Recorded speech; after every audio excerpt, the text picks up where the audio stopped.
इसी प्रकार से महाराज श्री के श्रीमुख से कथा प्रसंगों का निरंतर आनंद लेने के लिए पूज्य श्री के आधिकारिक YouTube चैनल को जरूर सब्सक्राइब करें और बेल आइकन को दबा दें।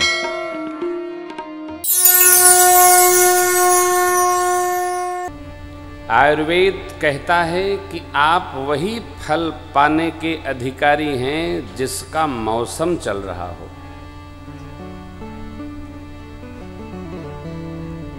इसको आयुर्वेद ने ऋतुफल कहा है। हमारे यहाँ जब कोई पहला फल आता है ना, तो उसको भगवान को अर्पण किया जाता, भगवद अर्पण होता है।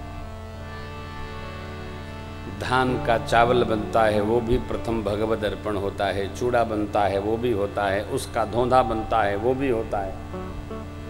सहज। और ऋतु के प्रतिकूल जाकर यदि आपने फल पा लिया तो निश्चित मानिए व्याधि आएगी। ऋतु के अनुसार क्या, तो शरीर हमारा उसको खाकर पचाने की तैयारी रखता है। ऋतु के प्रतिकूल जो विहार करेगा, असन पाएगा, उसको हानि होगी। जीवन के किसी भी स्तर में हम असहज होंगे तो हमको हानि होगी। गर्मी से आप घर गए, तत्काल स्नान कर लिया तो वो स्नान नुकसान करेगा, शरीर में पूरी घमौरी घमौरी होगी। असहजता स्वीकार करिए, पता नहीं चलता है।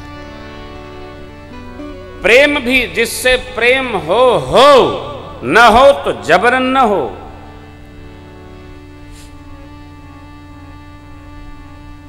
कई लोग यत्न करते हैं कि हमसे हो ही जाए, क्यों नहीं होगा। ये असहजता है, नहीं होता।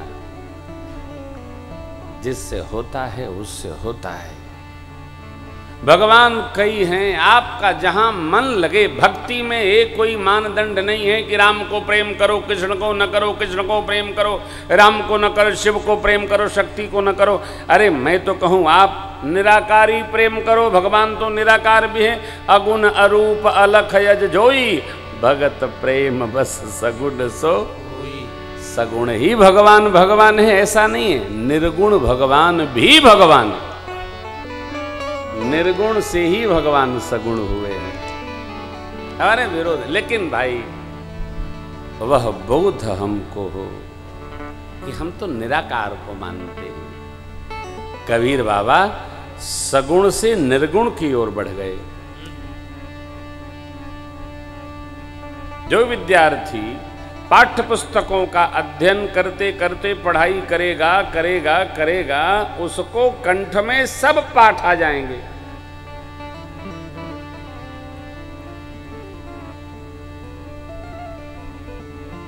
हमने प्रातःकाल पूजन के समय भाई जी से कहा, प्रकाश भैया, भाई जी कोई विद्यार्थी मिलते जिनको मानस कंठस्थ हो तो मैं साथ रखता, थोड़ा पढ़ाता।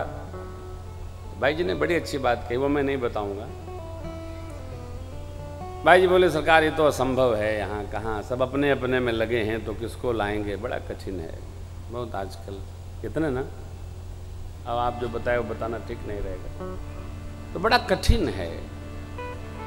मैं आप सभी साधकों से ये समझाकर कहता हूँ कि आप जिस भगवान को भजते हो उसी को ठीक से जान जाओ।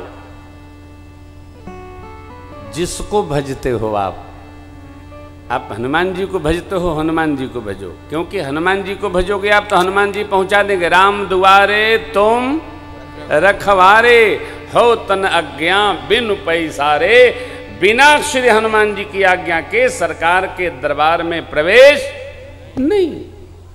उन्हीं की सेवा करो। शिव भक्त हो आप तो शिव बाबा की सेवा करो। और इस बात से निकलिए कि भगवान ई अलग हैं, ऊ अलग हैं, भगवान सब एक हैं। हमारे सनातन धर्म का क्या विधान कहें आपको। नानक महाराज को कहाँ कहाँ दर्शन हुआ, पूज्य नामदेव स्वामी जी को कहाँ नहीं दर्शन हुआ। अरे नामदेव जी महाराज को तो गधे में भगवान का दर्शन हो गया। राजा रंतिदेव को बाज में दर्शन हो गया, कुत्ते में नामदेव जी को दर्शन हो गया, मीरा माई को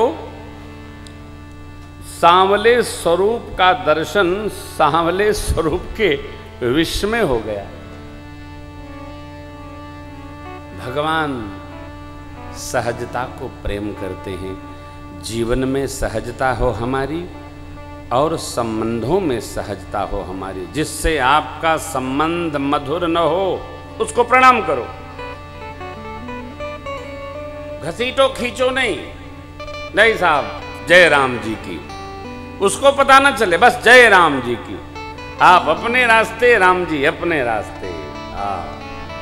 मन मिले का मेला, नहीं तो सबसे भला केला की तरह रहिए। भरद्वाज जी ने प्रभु से क्या कहा? कर्म बचन मन छाड़ी छल, जब लग जनन तुम्हारा, तब लग सुख सपने हो नहीं किए कोटि उपचार। हे प्रभु, मनसा वाचा कर्मणा, कर्म से हमारा जो कर्म हो कैसा हो? तो सहज हो। कोई आपके यहां आए, सहज स्वागत करो, बनाओ ही नहीं। क्योंकि यदि स्वभाव में सहजता आ जाएगी तो वो जीवन भर आनंद प्रदान करेगी। स्वभाव में बनावट आ गया तो जीवन भर दुखी करेगा। अलग से कुछ करो ही नहीं। कर्म, वाणी जो हृदय में चल रहा वो जिह्वा पर,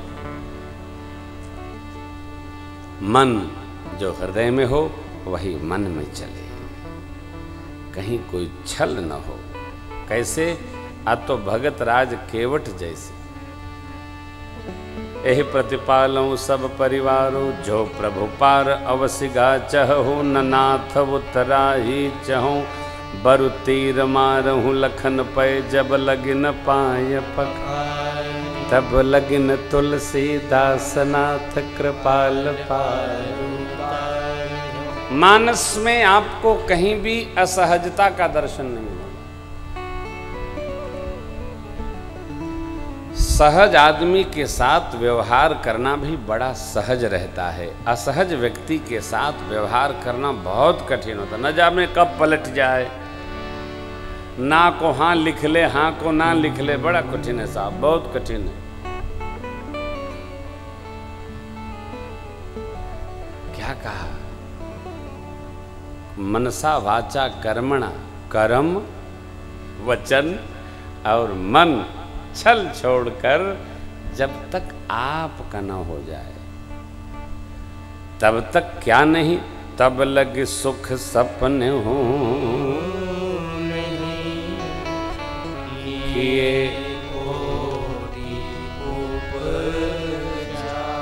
करोड़ों उपचार करे, जब तक जीवन में सहजता नहीं आएगी प्रभु, तब तक सुख नहीं मिलेगा।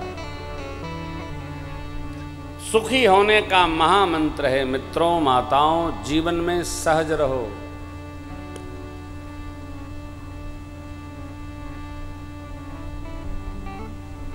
सबसे कई बार आपकी सहजता औरों को अन्यथा लगती है, लगने दो आप।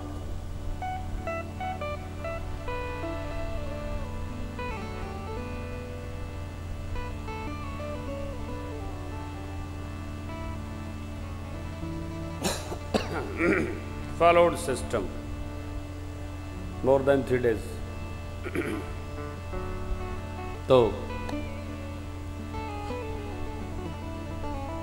बहुत दुखी करती है। भक्ति में भी सहज न, एकदम छोड़िए सहजता नहीं। कैसे? तो देखिए, जब आप नहा धोकर फ्री हो, जो कुछ भी घर में भोजन पानी बने, ठाकुर द्वारी को भोग लगाइए। जैसे प्रभु आपके भोग लगाइए, भोग लगा करके भोजन में मिलाइए और वही सबको खिलाइए। ये जीवन की चर्या हो जाए। सुन रहे हैं ना, तो इसको करिएगा। अलग से कुछ है नहीं, क्या अलग करेंगे आप? अलग से कुछ नहीं है, वही दर्शन होगा। ध्यान रखिएगा। भरद्वाज जी महर्षि वाल्मीकि जी के शिष्य हैं। भरद्वाज जी से प्रभु ने पूछा हम किस मार्ग पे जाएं, तो उन्होंने कहा इसी मार्ग पर आगे मेरे गुरु जी का आश्रम है, आप पधारें, गुरुदेव आपको प्रकाश प्रदान करें। भरद्वाज जी से प्रभु ने मार्ग क्यों पूछा? क्यों? भरद्वाज जी परमार्थ पथ को ठीक से जानते।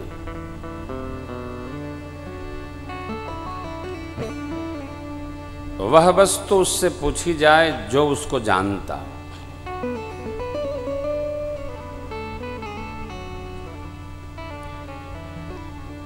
तापस प्रसंग है। प्रणाम। प्रातः स्मरणी पूज्यपाद गोस्वामी जी भाव समाधि में भगवान को प्रणाम करते हैं। कथा वापस आती है।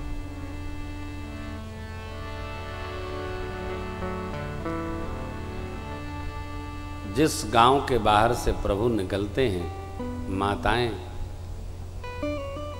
पुरुष लोग कौन हैं? कयास लगाते हैं, क्योंकि गिरिवासी वनवासियों को ऐसा स्वरूप पहली बार दर्शन हुआ। नाना विधि चर्चा करते हैं, कौन है, क्यों जा रहे हैं।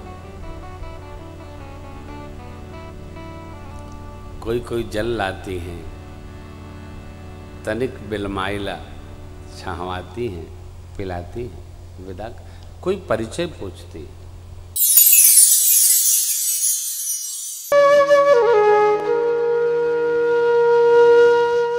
इसी तरह सुनते रहिए। चैनल को सब्सक्राइब करिए, बेल आइकन को दबा दीजिए और पुण्य अर्जन के लिए अपनों में शेयर करिए।